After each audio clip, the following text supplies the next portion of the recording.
that full exemption. But after 98, it's capped at $41,110.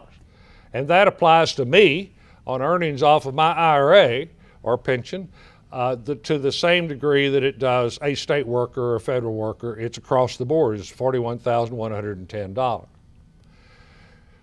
Well, of all the items in our personal tax, the deducts on retirement is the biggest single item that we're letting money go out the door on.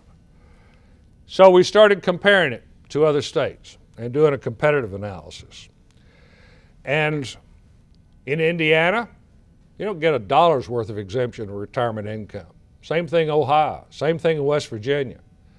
In Missouri, it's $4,000 that you're exempt. We're 41, okay? Now, Illinois, 100% is exempt. But I presume you've read the press lately that they're not in a barrel of extra cash. So that's one of Illinois' tax problems right now. Other states in the region ran from $3,000 to $12,000 worth of exemption on retirement. Now, I should tell you that in the 13 comparison states, Georgia is at 25, but they're an outlier.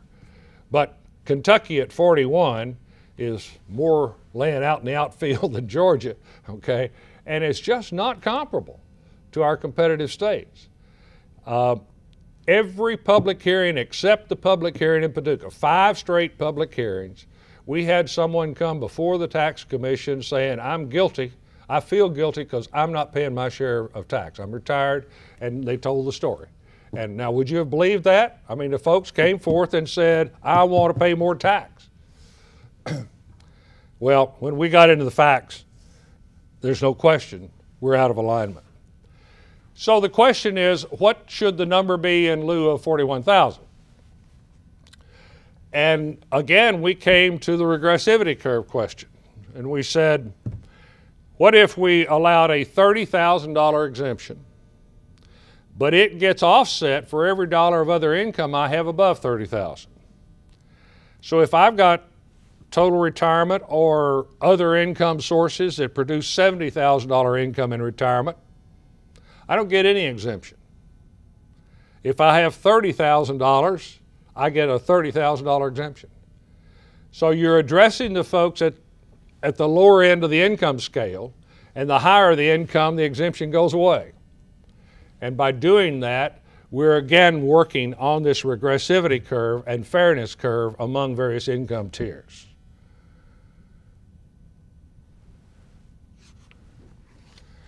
And then you get to the question of Social Security. And today, Kentucky exempts 100% of Social Security income. Federal government doesn't exempt 100% of Social Security income, but Kentucky does. Federal government, it's proportion, it steps down in proportion to your income. Kentucky exempts 100%, and we left it that way. Then the rates. And the rates got scaled back to 5.8 on the top and the next couple of tiers down. But the basic rates start at 2% at $2,000, and they're the same rates that were in there in 1930 that still make no sense. But they do provide a progressivity curve. For example, we had plotted a flat tax rate, do the retirement thing, do the itemized deduct things, but let's put in a 4% flat rate or a 5%, we looked at several numbers, versus this scale. Well, frankly, anytime you put a flat number, whatever the number is, the upper income benefits and the lower income pays the piper. Whereas if you put this scale in from 2 to 5.8, it becomes more proportional to income. And finally, we recommended an earned income tax credit.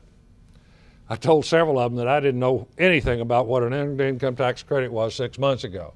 But it's a technique that our federal government has had going for some time that returns taxes to the working poor. Earned income doesn't mean that's entitlement income. That means they're earning it by working at a job. And the original target of that was to offset the dollars that might have been withheld at the workplace in taxes, okay, and offset those by a credit. That would be a reimbursable credit in the form of a check. And it can peak out at about $5,500 for a year for a family of 4, and I forget the rest of the criteria and the income level.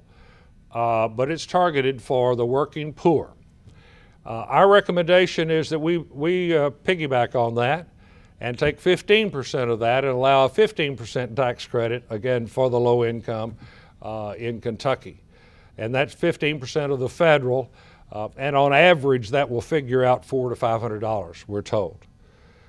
There was four impacts then on progressivity in our recommendations. When we started voting, we had a super majority voting day. The first day we voted, said, okay, what can we vote on without debate, without discussion? And we eliminated 29 of the 98 items, 18 yeses and 11 noes. Among those were two of the consultants' recommendations. And I get into this just so you can kind of understand the flavor of this very diverse tax reform commission and the dynamics of it. But the first was sales tax on food. We never debated sales tax on food. It was eliminated by supermajority vote. The second was exempt business purchases of utility services. The consultants recommend that you do that. We eliminated it by supermajority vote. The other two of the four that we rejected from their recommendations deal with replacing corporate income with a gross receipts tax like Ohio. Rather than a net profits tax, Ohio has a gross receipts tax, a percentage against your gross. And we discussed it, we did debate that, we discussed it, we had testimony on it, but we concluded that it really wasn't a thing for today. Our big issue is on the single factor sales, and the rest of the tax system, per the KPMG study, really wasn't broken. And finally, to eliminate personal property taxation, the consultants recommended doing that even at the county and city and school board level, that you eliminate having to pay that tax on your automobile every year when you relicense it. But again, we're not in position in Frankfort to replace that income for those local taxing districts. Consultants think Kentucky needs to move to that point.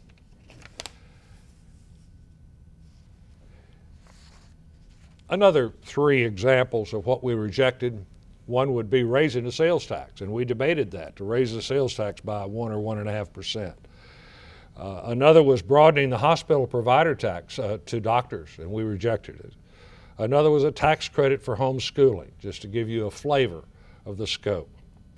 Well, when you look at the 54 recommendations that we've made, I think you will find trend lines through the entire package of recommendations that are targeted toward fairness, competitiveness of the Commonwealth of Kentucky, fairness horizontally and vertically, and they're just as material as at individual items, one-line items that are in our proposal, as they are in the bold four. In conclusion, I should share with you that Lieutenant Governor Abramson chaired our commission. He did an absolutely outstanding job. He was very objective, and we had extreme views from one end of the philosophical realm to the other. He did a great job of balancing the scales and keeping us from fighting one another on occasion. We never came to a meeting that the Lieutenant Governor hadn't studied every detail of every item we were going to deal with. And in fact, if somebody started stumbling, he'd quote what other states were doing. He was a very good student of the process. And the materials from our sessions are still on the Lieutenant Governor's website, and I would encourage you to look at those. There have been 12 major studies in the last 20 years in Kentucky, a little over 20 years. I've read all 12. There aren't any of the recommendations or packages of the 12 that have occurred previously that are as comprehensive as this one. They've all had good items. Very few items have ever been approved by the General Assembly. None have been approached or developed as thoroughly, in my opinion, as you will find this package that has come from this commission. I hope the General Assembly leadership recognizes that, and the General Assembly members, and that they will support the program. Thank you very much for your attention. I hope this has been helpful education on the subject. Have a good day.